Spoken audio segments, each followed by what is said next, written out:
La sagesse de l'homme ne peut produire que des œuvres à mesure humaine.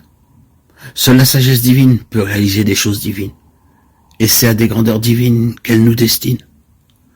Voilà donc ce qui doit être notre force face à la question du mal. Non pas une réponse philosophique, mais une confiance d'enfant en Dieu, en son amour et en sa sagesse. La certitude que Dieu fait tout concourir au bien de ceux qu'il aime, et qu'il n'y a pas de proportion entre les souffrances du temps présent et la gloire qui doit se révéler en nous. Romains 8:16. Et comment grandir dans cette confiance totale en Dieu? Comment l'entretenir et la nourrir en nous? Non pas seulement, certes, par des spéculations intellectuelles et des considérations théologiques. Elles ne tiendront pas au moment de l'épreuve, mais par un regard de contemplation sur Jésus. Contempler Jésus qui donne sa vie pour nous. Nous nourrir de ce trop grand amour qui nous exprime sur la croix. Voilà ce qui vraiment inspire confiance. Comment cette preuve suprême d'amour? Il n'y a pas de plus grand amour que donner sa vie pour ses amis, Jean 15:13.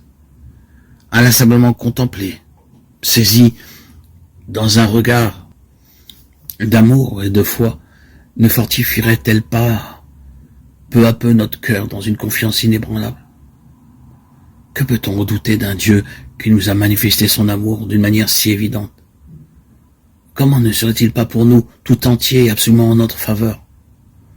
Comment ne fera-t-il pas tout pour nous, ce Dieu ami des hommes, qui n'a pas épargné pour nous son propre Fils alors que nous étions pécheurs?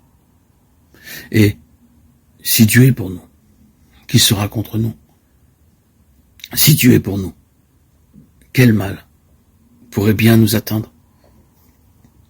Nous voyons ainsi la nécessité absolue de la contemplation pour grandir dans la confiance.